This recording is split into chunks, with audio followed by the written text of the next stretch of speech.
Hey guys, welcome to another episode of the Nihongo Master podcast. I'm your host Azra, and for our new listeners, welcome to season 11 with the theme of Japanese fashion. Our fashion season covers both old and new, and today we're looking at the famous Japanese street fashion. I consider myself an expert on the topic, and I've done quite a bit of tedious research on this for my uni dissertation. So if you've kept up to date with the latest fashion trends and styles, you'd know that streetwear has been dominating the scene recently, and particularly Japanese streetwear. Japan's basically the OG of streetwear. A stroll around Harajuku and Shibuya neighborhoods will leave any streetwear enthusiasts buzzing and positively overwhelmed. In the next couple of minutes, we'll take a look at the origins of Japanese street fashion, how it is today, and a quick guide on how to get you all decked up in Japanese streetwear. So, what can be defined as Japanese streetwear? There's really no one style to describe this. Japanese street fashion covers anything and everything, from Harajuku original subcultures like baby doll dressed lolitas to goth and pop combined visual keis. It's a wide spectrum that welcomes anything out of the ordinary. And to understand anything, you've got to know where it came from, its origins and roots. The root of all Japanese streetwear is Shibuya and Harajuku, more the latter than the former. How did this neighborhood become one of the world's biggest hotspots for streetwear? If you've tuned in to the first episode of this season, you'd already have your rundown of the evolution from wafuku to yofuku. If you have no idea what I'm talking about, tune into that episode now. So up until the 1940s, the streets of Japan were still full of people wearing traditional wear like kimonos. During this time, the country was still separate from the rest of the world. No influence went in or out of Japan. When American soldiers started coming over, tons of Western-style influence was introduced to Japan, which included Western clothing.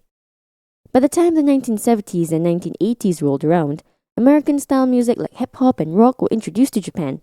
So did the fashion styles that came with them. Various subcultures arose from that, including the ever-famous visual kei. These subcultures, born out of Harajuku neighborhood, were daring to experiment with silhouettes, colors, and clothing pieces. Anything other than the kimono, basically. Also in the 80s, Japan saw the rise of the kawaii culture thanks to magazines like Olive featuring Lolita-style dressing, Victorian-style dresses, and whatnot. Japanese youths were welcoming other cultures' style with wide and open arms. By the time the mid-90s rolled around, the streets of Harajuku were littered with a mix of known and unknown boutiques catering to various styles. Demand was extremely high for these styles. Shopping malls like Shibuya 109 and La Forêt popped up around the area to cater to these demands. It was truly an eventful decade since it was also the same time the quintessential Japanese streetwear came around. Truly, these were the golden years of Japanese streetwear. The 1990s were the time where Tokyo became the unofficial fashion hub. If I have to say so myself, it was the top city in all of Asia. The Shibukaji, a short form of Shibuya casual, and it's pretty self-explanatory that it refers to casual street style, became more and more popular. We also have to thank Kurt Cobain. His Japan showcase brought grunge onto the streets of Harajuku too. But that's not all for the 90s. The back streets of Harajuku had their own business going down. A revolutionary movement called Urahara, a short-formed word of Ura Harajuku to refer to a specific area of Harajuku and Aoyama, started causing a buzz in the scene. Stores were importing clothing designs from the West, including hip-hop and punk-style fashion. Brands like Nowhere by Jun Takahashi and Nigo and Undercover were a part of this movement.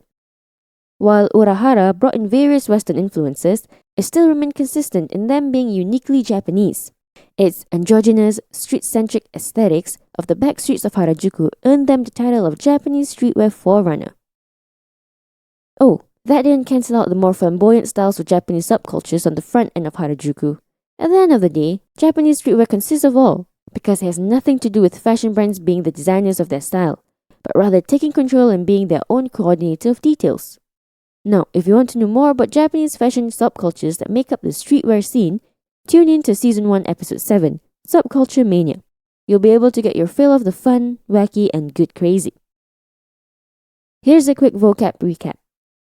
Wafuku, traditional Japanese clothing. Yofuku, Western clothing.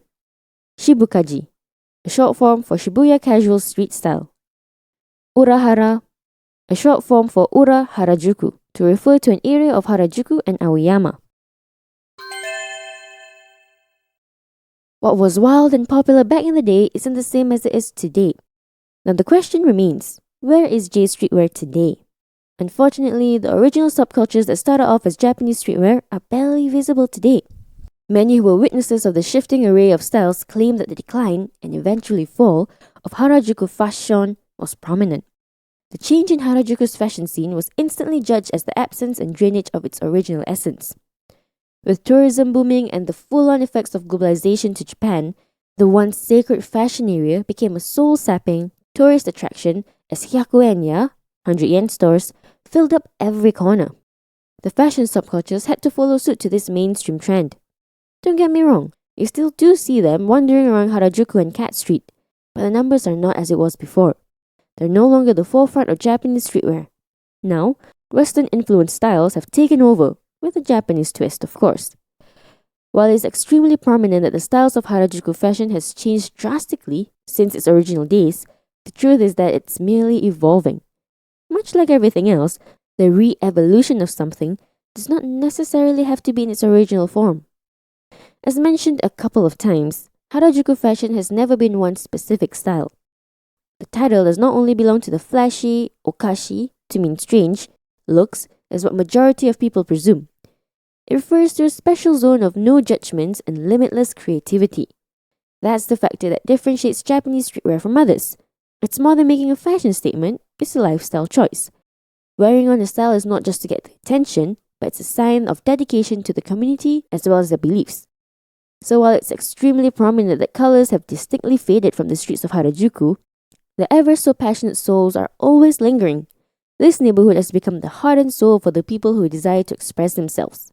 While it may not be what you see in publications such as Fruits, it is the modern day Harajuku, still oozing with energy and bustling with new fashion tribes. Everyone is still extremely oshare, fashionable. Now for a quick vocab recap. Fashion. Hyakuen-ya, 100-yen shops, where everything in there is 100 yen, $1. Okashi, strange. Oshare, fashionable. By the way, if you haven't checked out our official website yet, why not give it a browse?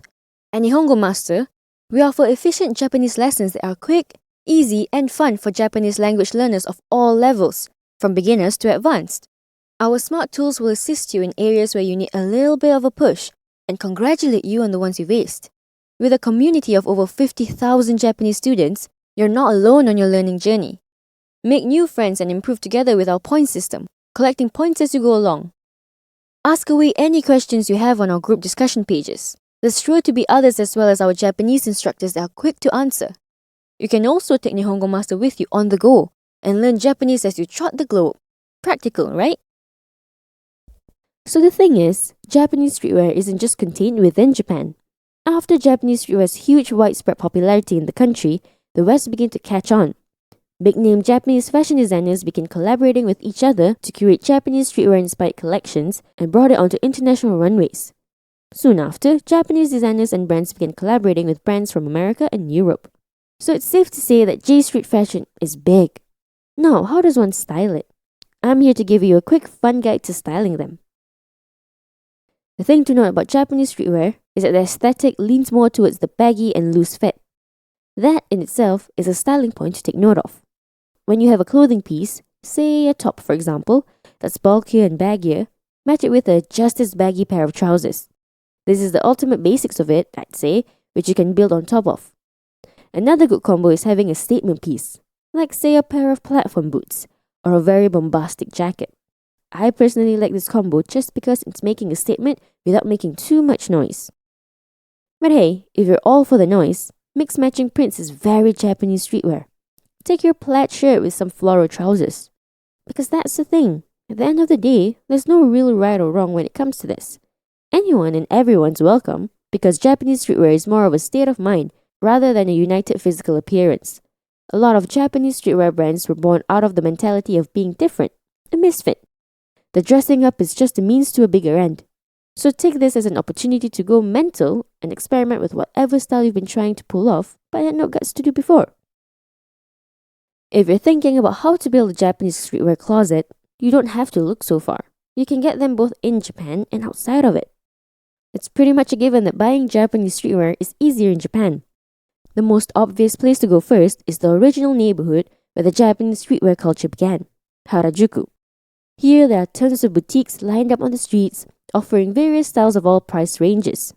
Shopping malls like La Forêt, which was the go-to place for shopping for various Japanese subcultures, have dozens of levels and each offering a different style of Japanese streetwear. Shibuya, just a 10 to 15 minute walk from Harajuku, is also a pretty great place to shop for Japanese streetwear. If you're going more towards the vintage direction, Shimokitazawa is the neighborhood to go to. This area is perfect for vintage, second-hand shops that offer one-of-a-kind designs no one else can get. Name shops to start you off on your vintage shopping in Shimokitazawa are Kinji and New York Exchange Joe. If you're shopping outside of Japan, you have to rely on online shopping to get the best quality of Japanese streetwear. Most of these big-name brands offer international shipping as well as online exclusive. But alternatively, try to find pieces similar to the style of Japanese streetwear at your nearest vintage shop. As I said before, it's not so much the clothing but rather the mentality. And with these styling and closet building tips, you're off on the right foot to getting into Japanese street fashion. And that wraps up our crash course of Japanese street fashion culture, from its origins and evolution to a fun quick guide to building your own J streetwear closet. What do you know now about Japanese streetwear that you didn't before this episode? Tell us your thoughts by commenting on our social media platforms. You can find us on Twitter, Facebook, and Instagram. Also, head over to Nihongo Master blog if you're interested in reading up on topics like these some more. We have tons of articles online on the various Japanese fashion subcultures. And if you're keen on picking up some more Japanese for yourself, pop onto our official website, nihongomaster.com, to learn more. While you're at it, why not get yourself a subscription? Get a head start on your Nihongo journey with Nihongo Master. Thank you so much for listening in. Join me in the next one, where I'll be walking you down the avenue of Japan's rich culture. Mata ne!